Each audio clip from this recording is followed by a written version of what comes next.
Hello, this is Jacob Jans with Writing Launch. I want to hello. We're going to be starting in just a few minutes. Say hello in the comment box so that we know you're here and everything's working. Ian Chandler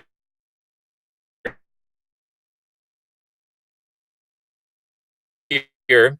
Just say hello and let us know that you're here and everything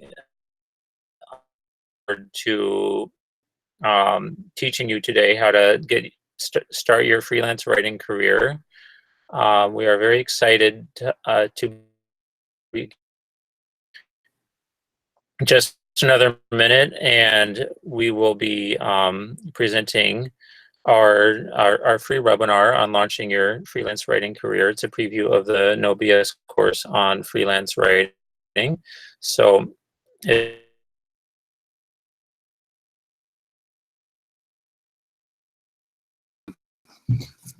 really look forward to getting to know you.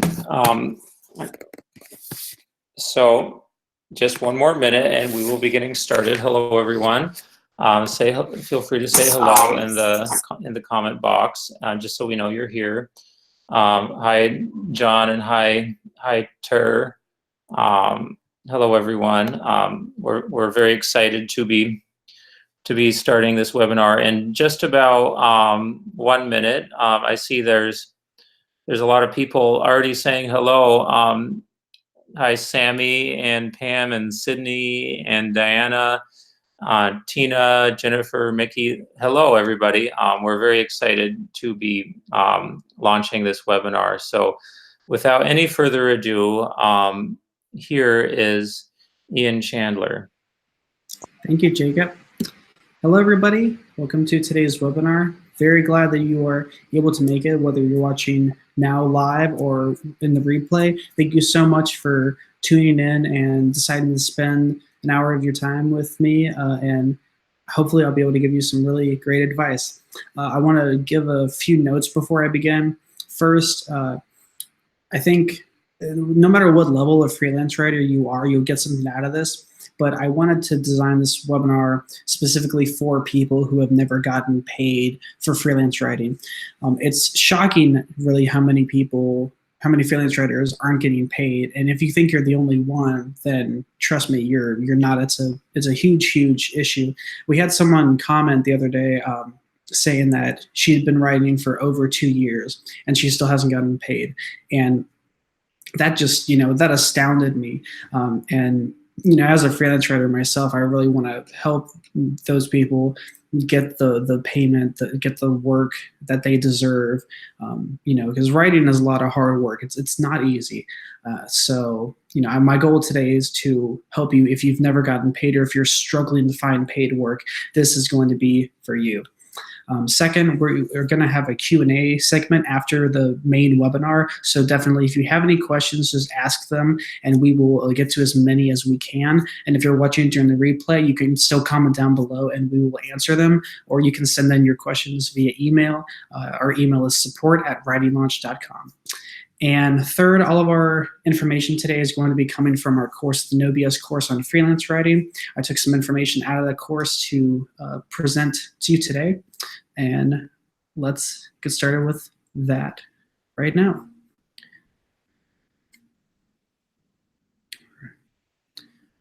All right.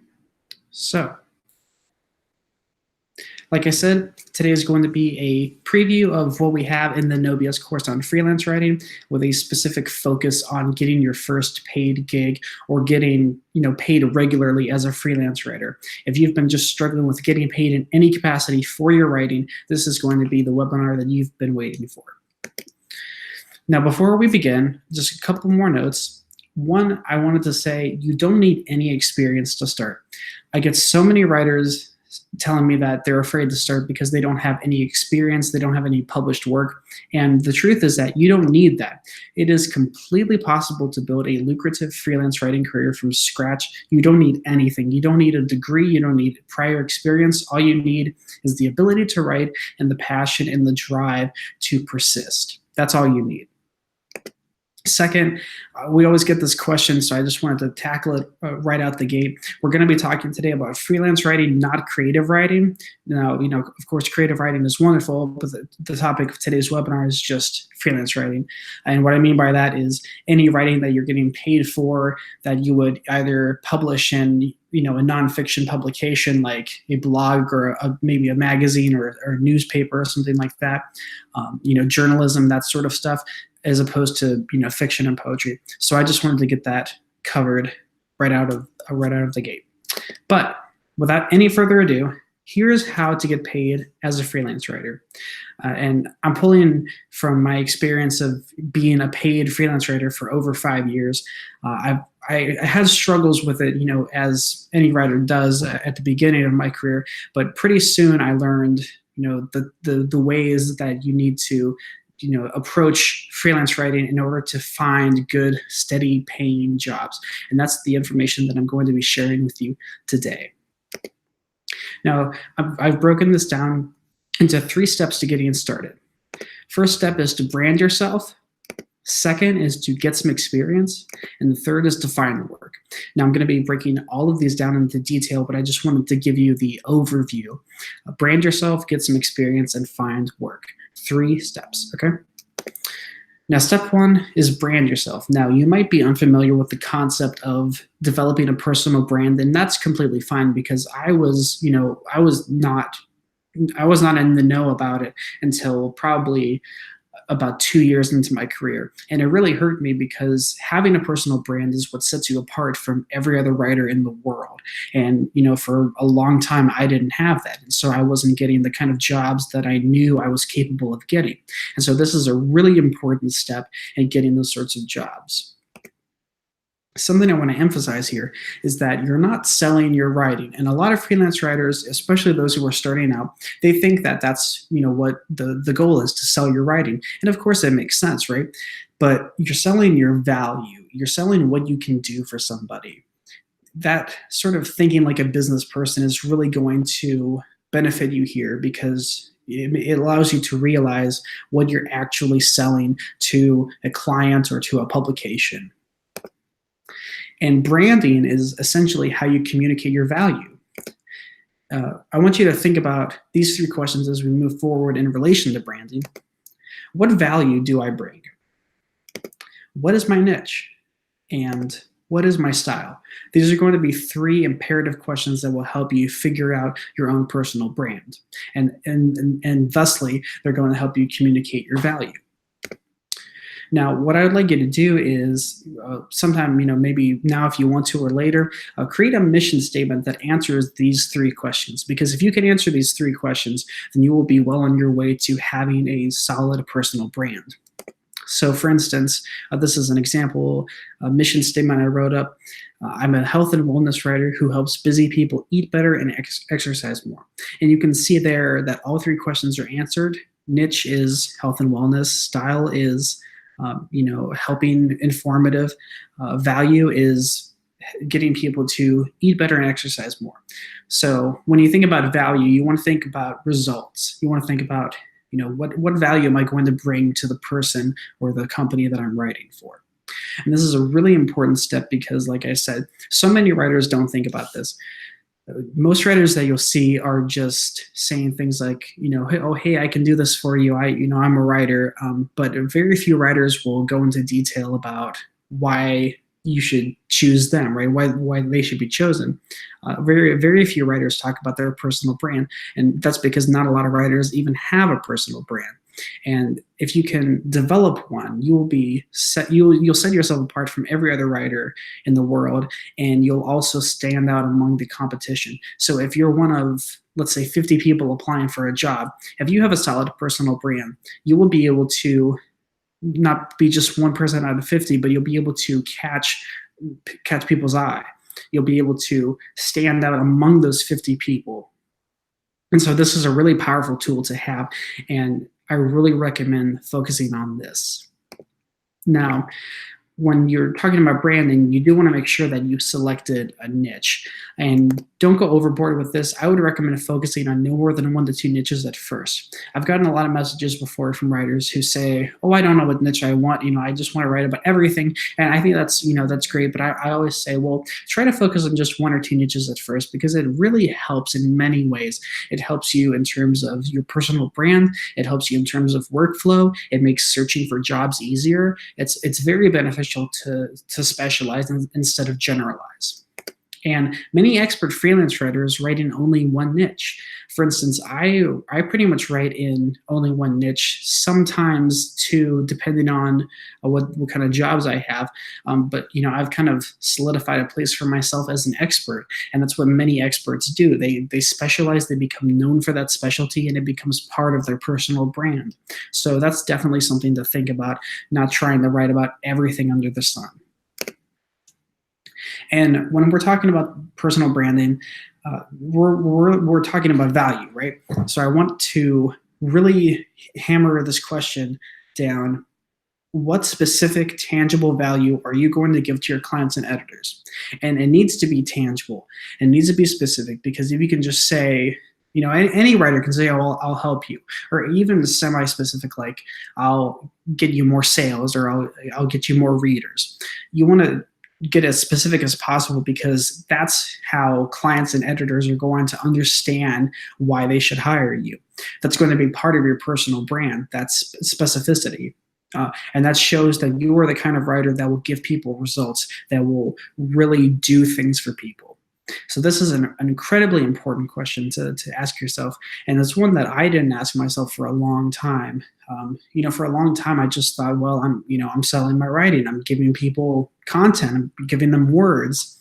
And it wasn't until later on that I realized that, well, no, I'm not doing that. I'm giving them value in a different way that I hadn't realized. I'm helping people build their brand. I'm helping people get more sales. I'm helping people get more traffic to their website. All these things I wasn't aware of until I asked myself this question. So once you ask yourself this question, I think you'll find that it's really revealing in terms of what you're doing for people. And then knowing what you're doing for people can help you build that into your pitch from the get-go. And you do want to think like a business person, because the majority of freelance writers I've talked to are all writer and no freelancer. And you need to be both. So that's a really important part of the equation.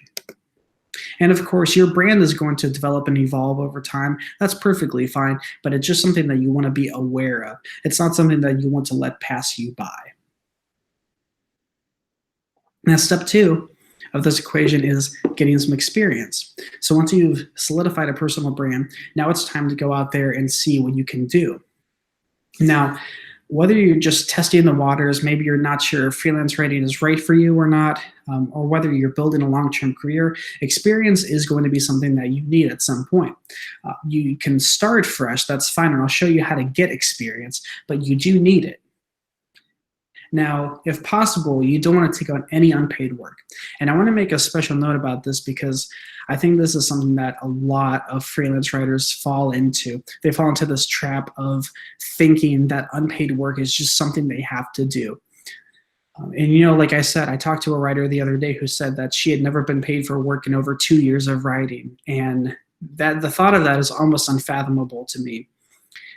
And I think it's because in large part, writers feel like writing for free is just a necessary evil, and it's really not. There are paying jobs that you can get without having any experience at all. It's just about knowing where to look, and I will show you where to look in this webinar today.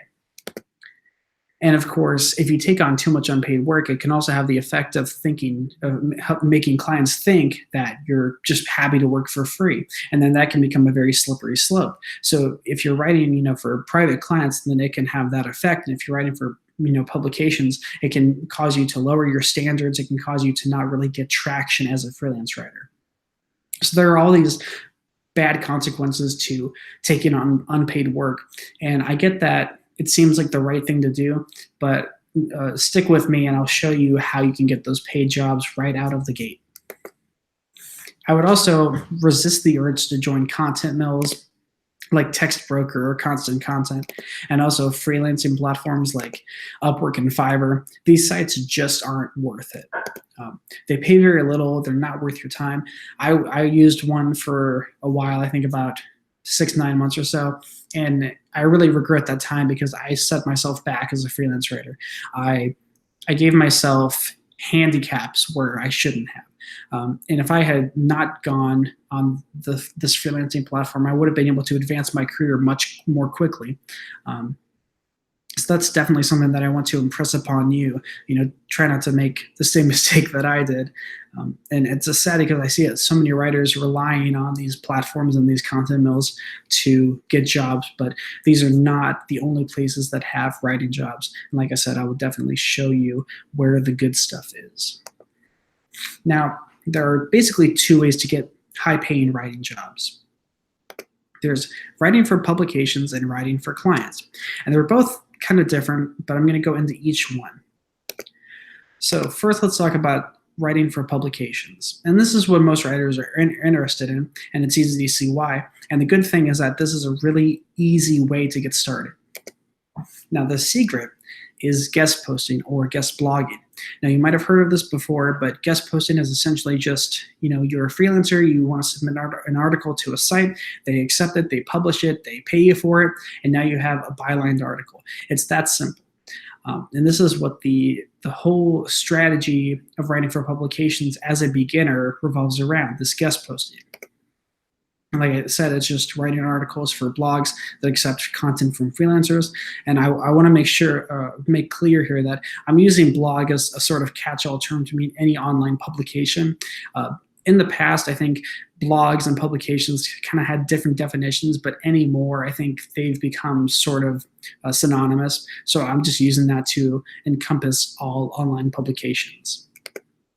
Now, most blogs do pay for articles, and you don't need any experience to get started. They don't really care about your experience, and that's why it's such a wonderful, accessible option for any writer of any level, and that's why I love recommending this technique.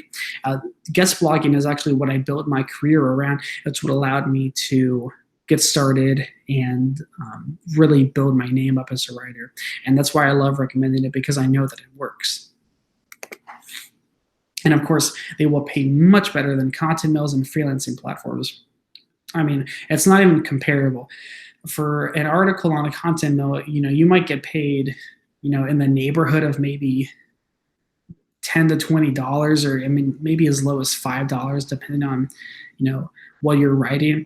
And for blog articles, you can get paid, $50, $75, $100 an article. And the barrier for entry is so low, and it's not a lot of work on your part, and it's just an all-around great deal. Now, what you want to do is look at blogs and publications and look for writer's guidelines pages. These pages are going to tell you everything you need to do to successfully write for the blog, so make sure you read it really carefully.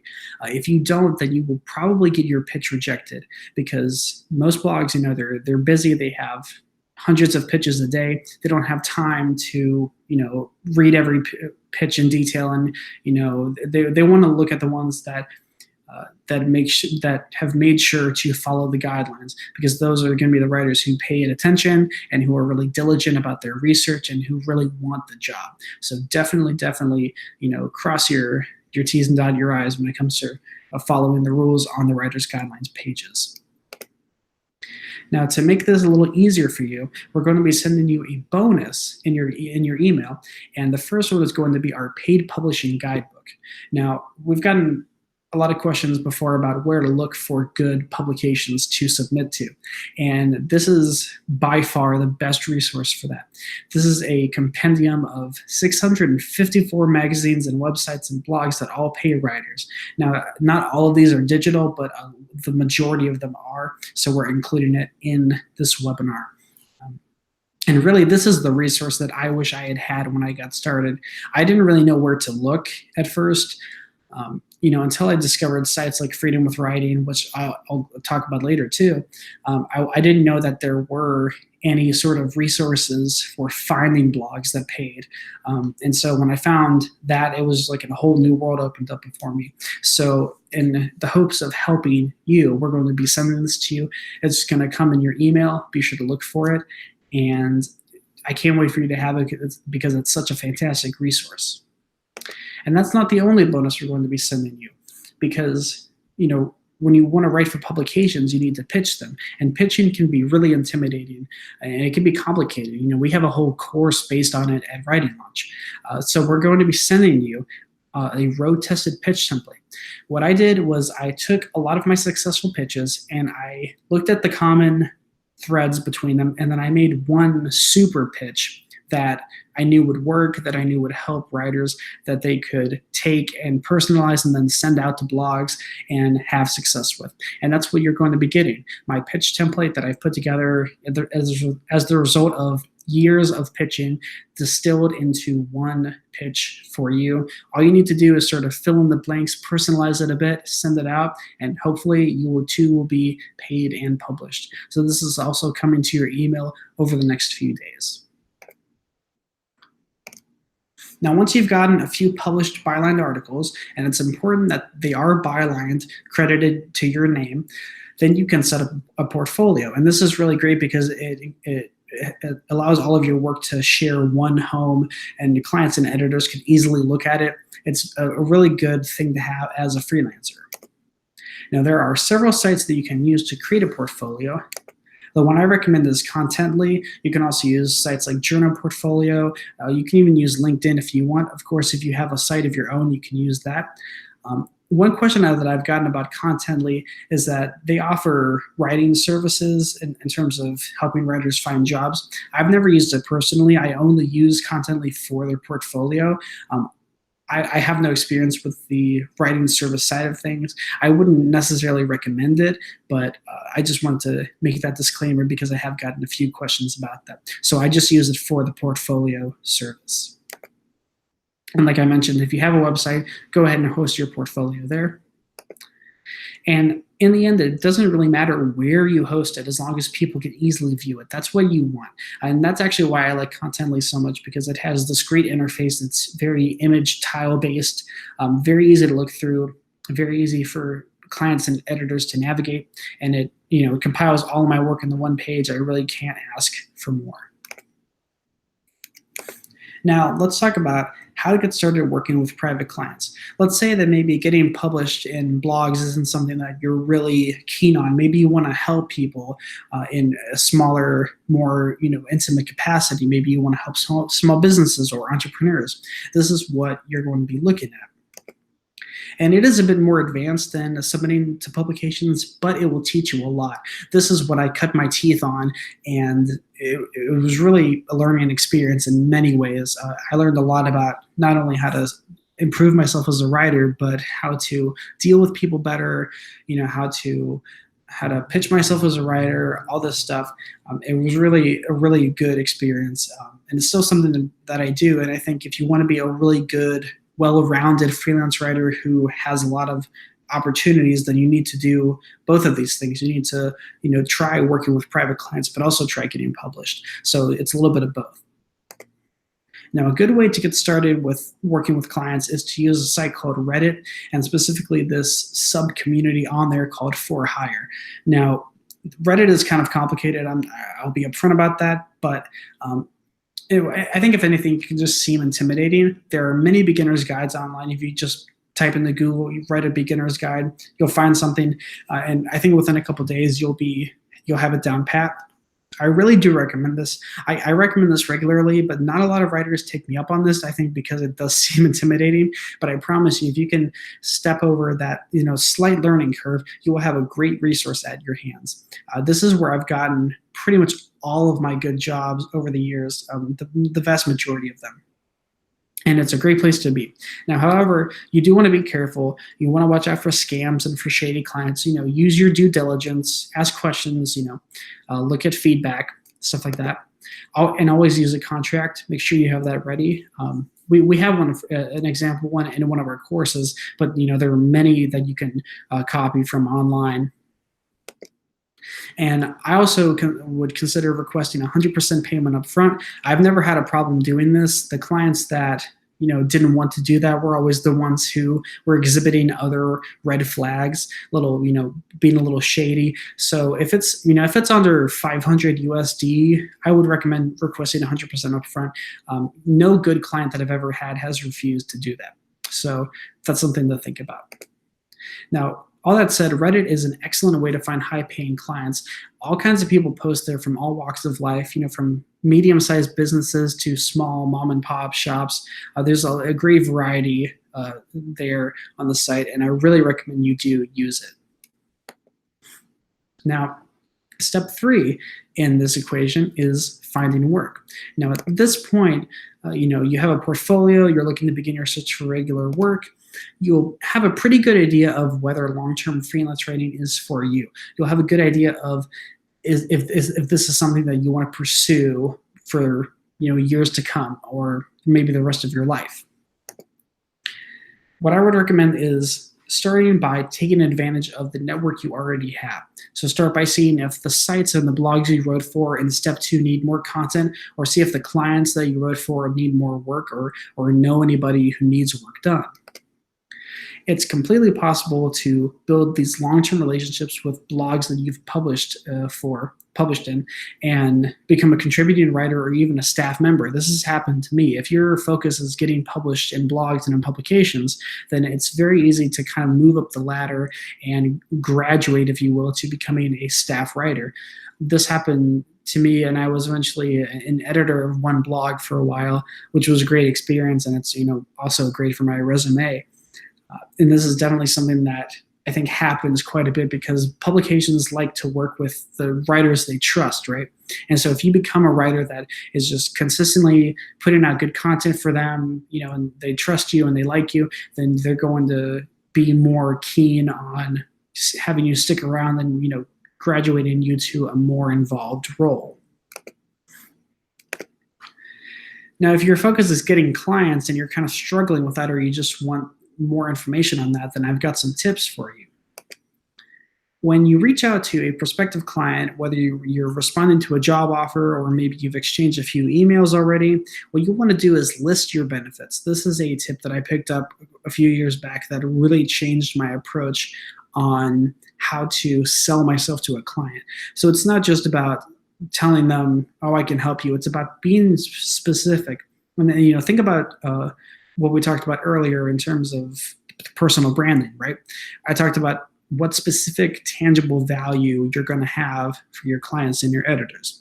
And that's where this comes in. You want to be specific, you want to be benefit driven, results driven, and you want to be, like I said, specific and tangible. It's not just a vague thing where you say, oh, I can help you do this or do that. You want to be very clear and talk about specific goals that you're going to help clients achieve. A bullet point list can work really well here. Whatever you use, you definitely just want to be able to create a benefit list and let your client know that you are going to achieve very specific goals for them. I also recommend using a per project or a per word rate. I'm a big fan of per project rates. Per word rates are good, but they can have their problems. Per project is a lot cleaner. It's a lot easier for the client to understand, and it is the most beneficial for you because then you don't have to log your hours, or you don't have to calculate how many words you've written. It's just the project as a whole. That's what you're getting paid for. I think it's the most fair way to get paid as a freelancer, and it's definitely my favorite and preferred way of getting paid. Now, if you're charging hourly, I would recommend changing that because hourly rates are just not ideal for a lot of freelancers. And also, you want to make sure to follow up. If you send out an email or a message to a client and or a prospective client and you don't hear back in a few days, definitely follow up. This can often mean the difference between rejection and acceptance. like I said, maybe after 2-3 days, you just want to follow up with a short one-line reminder, maybe saying, hey, can I still help you with this, or something to that effect. It's really effective. A lot of clients are just busy, they forget, or maybe your message gets buried in their inbox. So this is definitely something that you want to do. Here's some other ways to find work if you're kind of still struggling or you just want more options. Job boards and newsletters can really come in handy here. A couple of really good ones are Freedom with Writing, which I mentioned earlier, which you likely already know about, but if you don't, you definitely need to go visit it today and take advantage of what it has to offer. Great selections of publications by niche and by theme that has all the information about payment, about how to submit. It's a fantastic resource, and I highly recommend that you use it if you're not already. Also, job boards like the ProBlogger job board are really good and really reputable. Of course, like I said, with Reddit, you want to exercise your due diligence. You want to, do your research, watch out for scams, be careful, use a contract, all that stuff. But also, go out there and see what's out there, because there are some really good jobs just waiting, for the right writer to come along, and that might just be you. Now let's talk about some common problems that you might run into. Something I hear a lot is I'm having trouble finding work, especially finding paid work. So what you might want to do is, look for other blogs that are maybe adjacent to the niche that you're looking at. So maybe you're looking in something really niche like bookbinding, let's say, and you can't really find a lot of good bookbinding blogs. Well, maybe you can expand your focus a little bit and maybe search for blogs about books or about, fine arts or something like that. That's definitely a technique that can be really helpful if you're starting by looking really specifically. And of course, you can search other job boards. There are many ones out there. I've heard lots of writers using sites like Indeed successfully. So it all varies on where you look and how you look. And of course, you can use your own network and your extended network to see if anyone needs writing done. This can be really effective because word of mouth is so strong and so powerful. And I really recommend doing this if you have a sizable network, or even if you have a small network, because this can be a surefire way to get paid writing jobs, and it works really, really well if you can take advantage of it. Something else I hear is, oh, I can barely make time for writing. I'm busy. I have a full-time job, or I'm a parent or something like that, and I totally empathize with this. But it doesn't take a lot of time to start a writing career. And I often tell writers that, and they kind of, are in disbelief, but the truth is that you can start a career with even just an hour a day. It's just about how you use that hour to further your career.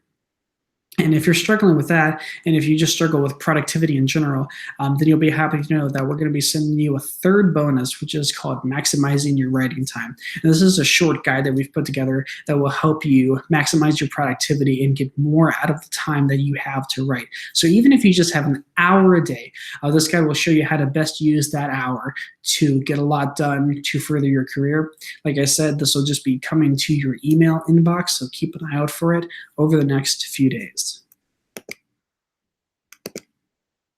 Now, something I want to talk about too is that, like I mentioned in the beginning, even if you think it's a problem that you don't have experience, it's completely possible to start a freelance writing career with zero experience.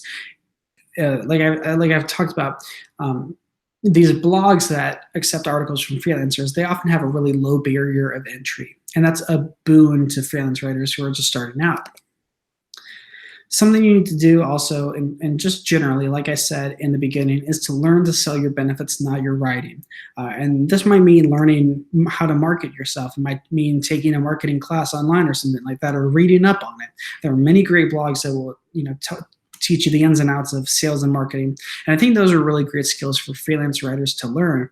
I think a lot of freelance writers focus on the writing aspect, and of course that's great. This is our craft, but at the same time, you need to learn how to sell yourself as a writer and get yourself out there. Now, like I said, the 3 steps getting started are branding yourself, getting some experience, and finding work, and of course, growing. So, I've gone into detail about this, but I just wanted to zoom it back out and give you this overview of what you need to do, because I think each one of these has a clear goal to it. You can develop your personal brand, you can get that initial experience, and then you can continue to find work and grow as a freelance writer. So that's basically the overview of what we talked about today, and I really hope that it's helped you. So now we'll move into the Q&A segment. Feel free to ask your questions below. Any question you've had about the content today, or really about freelance writing in general, be sure to ask below. We'll get to as many as we can. Usually this is a really cool segment to have because we get into a lot of interesting discussions about all kinds of topics about freelance writing. Things from working internationally to getting published in certain niches. It's really fun, and I hope I'm going to be able to help you out. So go ahead and ask your questions below in the comment section. Let me move back. Oops. Okay. There we go. All right, so I hope you enjoyed the main webinar section. Like I said, if you have any questions, now is a great time to ask. I'll see what we have.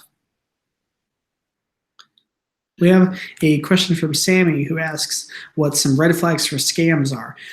There are quite a few. I think the most obvious one is a job posting or job listing that is really vague, or maybe badly written. And I'm not saying that you have to be a writer to write job postings, but I think when you do see a job posting that is really badly written, that doesn't have a lot of detail, that's it kind of leaves you wondering if that's a bad sign. I also think, obviously, if a job poster wants samples of your work before you complete the job, or they want upfront samples of your work, that's a definite red flag. I have seen a lot of writers who just think that's normal. They go off, they submit thousands of words, these people, these companies, that just turn out to be fraudulent, and that's really heartbreaking to see. So that's definitely another scam. And of course, this isn't as I guess scammy, but just wanting to pay really low rates is definitely something to avoid. And it's crazy how many job posters out there think that it's fine to just offer to pay 1-2 cents per word or even less. Even on job boards where it's supposed to be better and more reputable, you can find people who want to pay content low rates. So that's definitely something to watch out for. And that actually leads into another question I see from Teresa, who asks, how do you know how much to charge? There's a lot that goes into this. It really does involve a lot of thought and calculation. Something that we actually did for our members is I put together a masterclass on setting rates, where it's over an hour of video instruction on how to set rates, which is available to all of our members. But aside from going into an hour plus of detail, what I can tell you is just that obviously you need to figure out how much you need to live. You need to think about your expenses and stuff like that. Crunch some numbers. And don't undersell yourself. What I hear a lot from writers is, oh, I'm charging lower than I want to because that's the going rate, or that's the market rate. And what I would say is don't care about the market rate or the going rate. Like I talked about in the webinar, if you can sell yourself, if you can have a compelling personal brand, then you won't need to worry about really what you charge, because people are more than willing to buy you if they like you, right? You're selling yourself. You're not selling your writing. You're selling your value. And if people like the value that you have, then they'll be glad to pay for it. So it's all about not only finding the right clients, but also pitching yourself in the right way. So I hope that helps.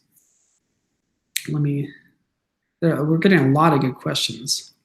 I got a Nancy, what was it about that you said about Contently and building your portfolio?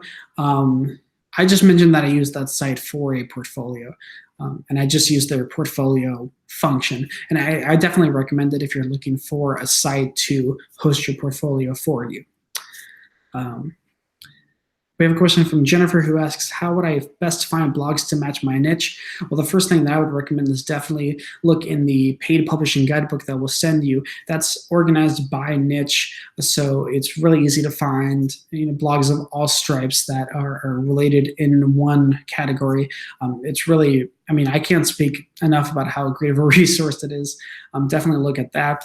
And also just learn some what are called advanced search operators on Google. I've talked about these in previous webinars. If you go to our channel and look at our blog writing webinars, you can see me go into depth about those. But they're just ways of Googling, of searching online that will help you refine your search and will help you look for blogs related to the niche that you're in. So that's a really good question. We have a question from Mickey who asks, what if you're not an expert at anything?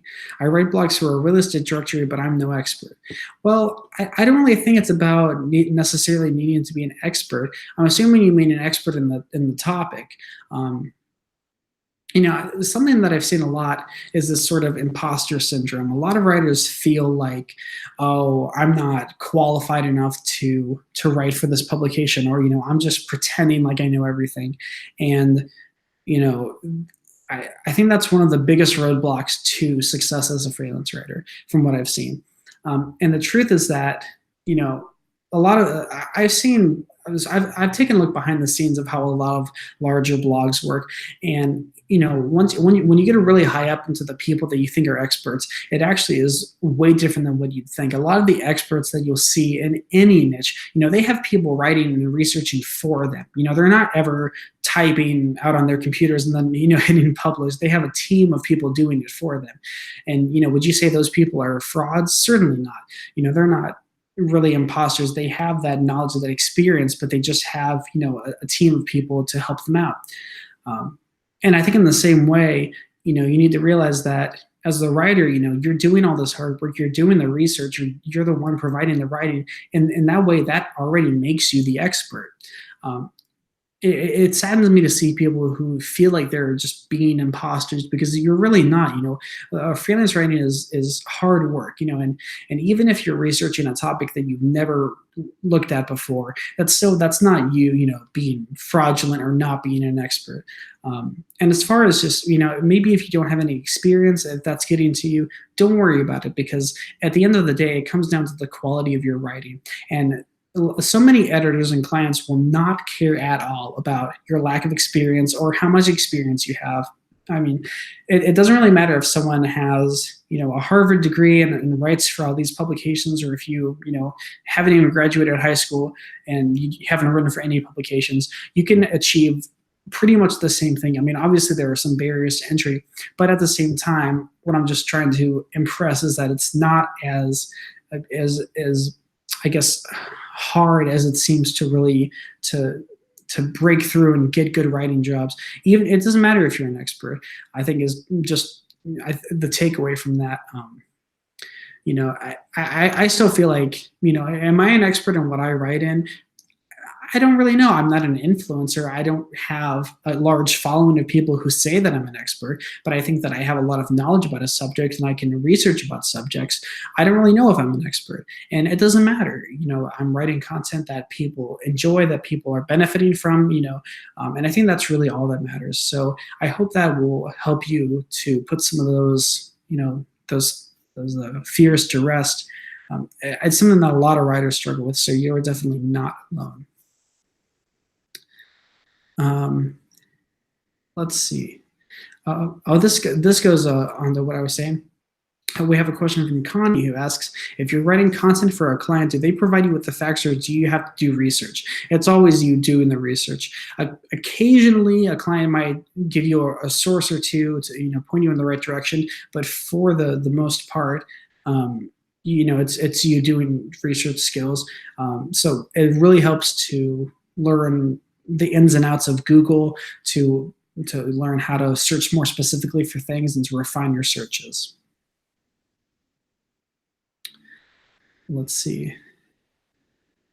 Well, here's an interesting question from Jordan who asks, do you find certain styles of writing are commonly rejected? Do all articles need to be straightforward with no flair, metaphor, etc.? This kind of goes back to what I mentioned at the beginning about freelance writing and creative writing being two separate disciplines. It really depends, because even in the umbrella of freelance writing, there are so many publications. I mean, just a vast array, and they all have different styles. I mean, if you look at something like the Harvard Business Journal, that's going to have a vastly different audience and tone than something like a blog like Babbel is, which is a parenting publication put out by Disney. So I mean, already those are two almost like opposite ends of the spectrum.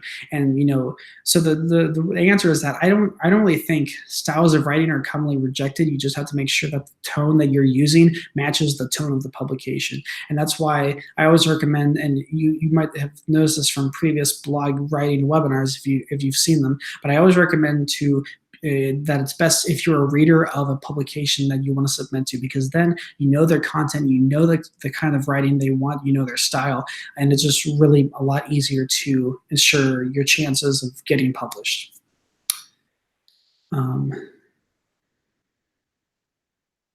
Let's see.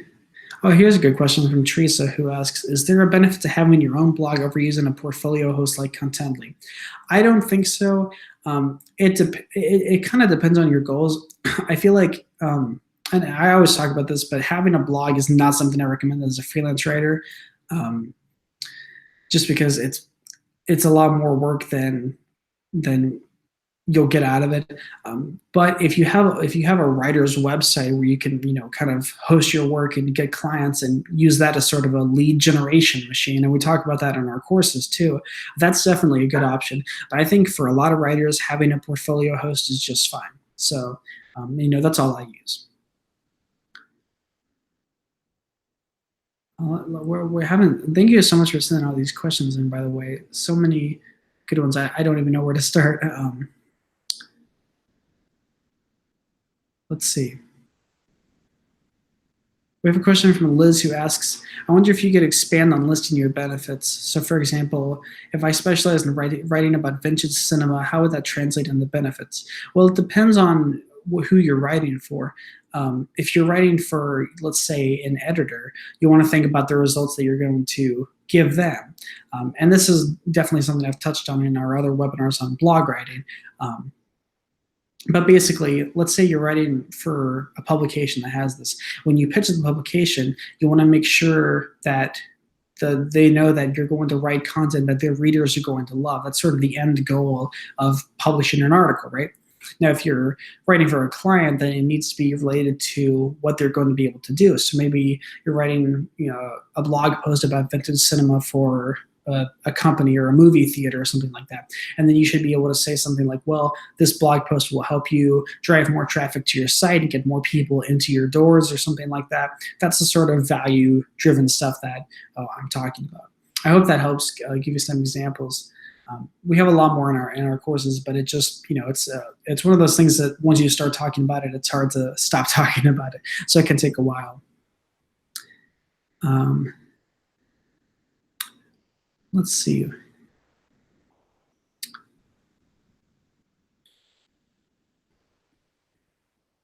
See, we have, there's just so many good questions. I'm not even sure where to start. Here's a good question from Katerina, who asks, how difficult is it to find US retainer clients for an Eastern European writer?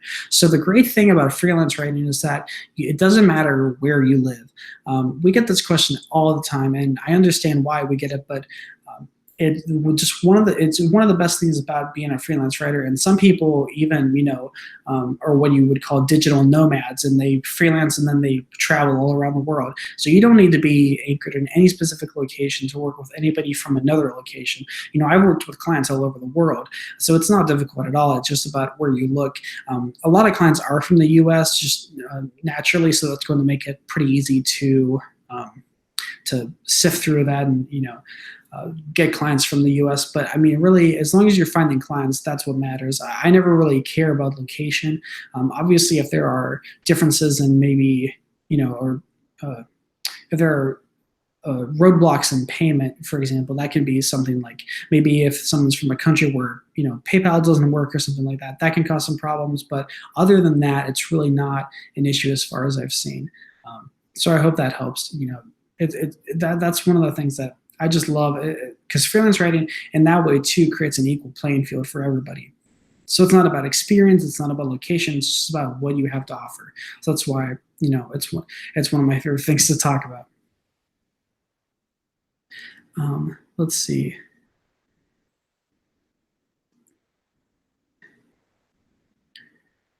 Here's a good question from Ariba, I hope I'm saying that right, who says, I've written some unpaid articles for a blog. They want more articles from me.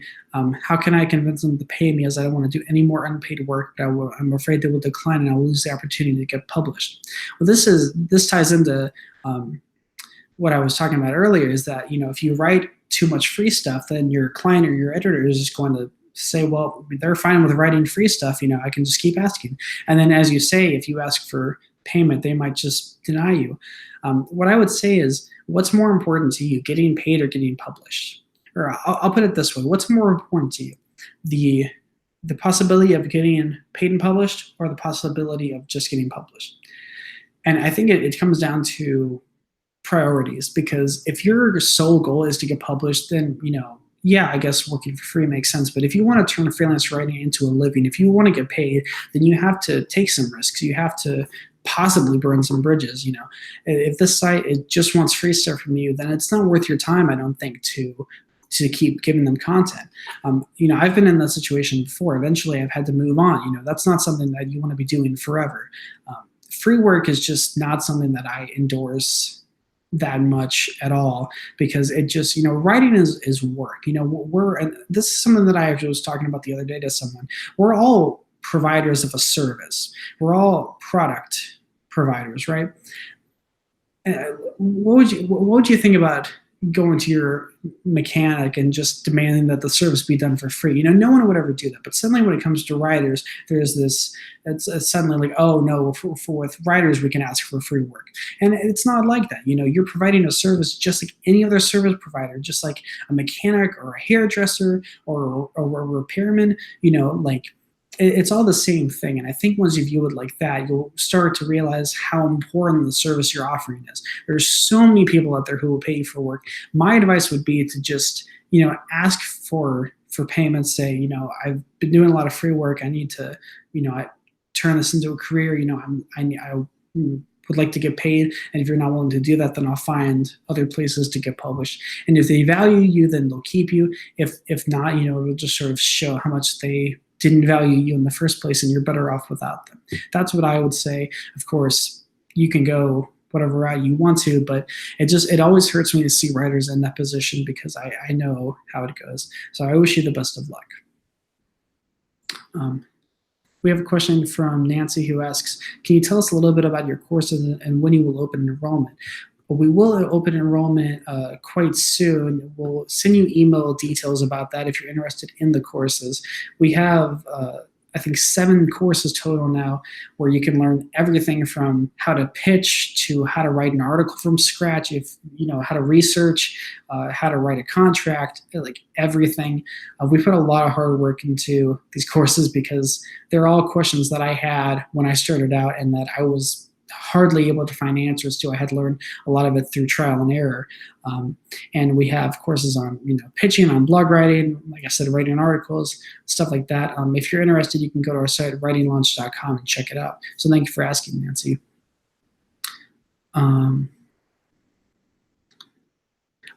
We have a good question from IG Zerkoki. I'm not sure how to say that username, but they ask, when considering blogs to write for, is it best to write about parenting, finances, and so on, or is there a market for really niche subjects, such as an article about a type of survival vehicle? No, there is definitely a market for really, really niche subjects. I would recommend it depends on your approach, because, if you want kind of surefire jobs, if you're just looking to sort of be a more general writer, then you can look at those big niches like parenting, finances, etc.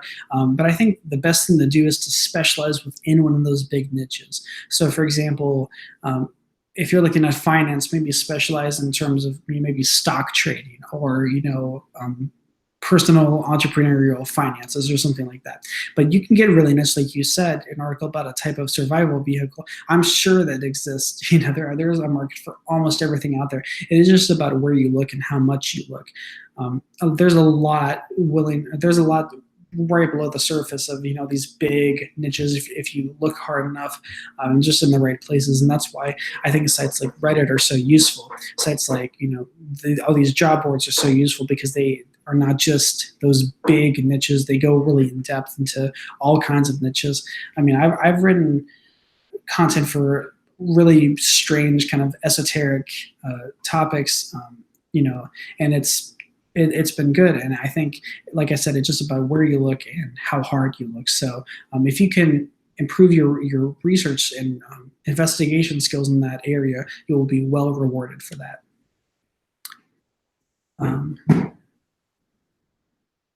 We have a question from Yvette who asks, how do you fill out a pitch submission form? This will kind of vary. Generally, what I've seen is that for most publications, they will want you to email them, so there's not really a form. And we have a whole course on pitching, and we have a lot of content on that on our YouTube channel if you want to check that out. But it will generally vary. What I would recommend is, like I said earlier, definitely look at the writer's guidelines pages. They'll tell you everything that you need to know about pitching and about submitting. And really, like I said, if you don't read that information and don't follow it, then your pitch will likely get rejected because editors are super busy. They don't have time to put up with all of the pitches that didn't follow the guidelines. So that's definitely something that you want to look at. I'll answer about 2 more questions, and I think we'll call it a day because I don't want to keep you too long. Well, here's a really interesting question from Paula who asks, I help friends for whom English is not their first language. They're starting online businesses and they need my help with writing copy. Can you consider that a niche? I definitely think so. Yeah, there is definitely a market for people, English isn't their first language and they need help with writing. That's definitely a niche. I think that I would kind of classify that as, a copywriter who specializes in helping people for whom English is not their first language. That's definitely something that you can market yourself as. Of course, like I mentioned, you'll want to have all of those benefits. You want to have that benefit list ready. You want to think about your value, all that stuff. But I feel like that's a really good starting point.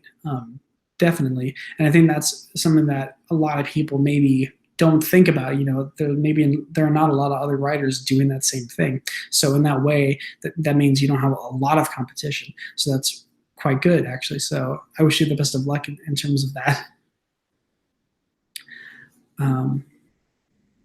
Here's a good question. I think we'll finish up with this one from Kathleen, who asks, are there blogs out there that don't have specific guidelines and are kind of vague when you ask? And if so, what specific questions should I ask if the guidelines are vague or non-existent? This is a great question. Most blogs that I've visited and that I've pitched to have had really good, clear guidelines. Generally, that won't be a problem. However, there will be times when you might be, the guidelines might leave you wanting. They might leave you scratching their head. What I would recommend in that case is definitely, emailing the editors and asking for clarification. After all, that's what they're there for. The editors are there to help you to facilitate the process of pitching. As far as specific questions, what I would recommend is, look at the guidelines pages. If they're not specific, then you need to ask for specificity. Ask for clarification. Don't be afraid to do that. And of course, you can gauge a lot of how the editor responds. You can think about that, because if the editor responds and is still quite vague, then that can be a sort of a red flag, and you can think, oh, maybe this isn't a publication that I really want to deal with. But if they're helpful and all that, maybe they're just being alerted to something that's vague on the guidelines page, or maybe it's an interpretation issue, then that's fine. You can go forward with the publishing. But like I said, generally, that just doesn't happen, thankfully, because most blogs are really diligent about having clear guidelines and all that. So the majority of the time that won't happen, but when it is, it's good to be prepared. So I think we will call it a day based on that. Thank you so much for all your questions. It's been a pleasure answering them. And I hope you really enjoyed the webinar today. And if you, like I said, if you have not gotten paid yet as a freelance writer, do follow the information in this webinar. Look at those blogs. Feel free to send those questions about that. We want to help you get your first paid writing gig if you haven't already. I think so many writers just undervalue themselves, and I hope that after today you are empowered to ask for the value that you deserve and go out there and seek what is rightfully yours. So if you have any questions, you can contact us via email. Our email is support@writinglaunch.com. We will gladly help you with anything you need, whether that's content from today or just general questions about freelance writing. Anything you want, we'll be here answering your questions. Usually we respond within a day or two, so if you have any questions, fire us an email and we'll get back to you as soon as possible. So I hope you have had a great webinar. Thank you for coming. Thank you so much for attending, asking all these great questions. Hope you have a great day, and we hope to see you soon.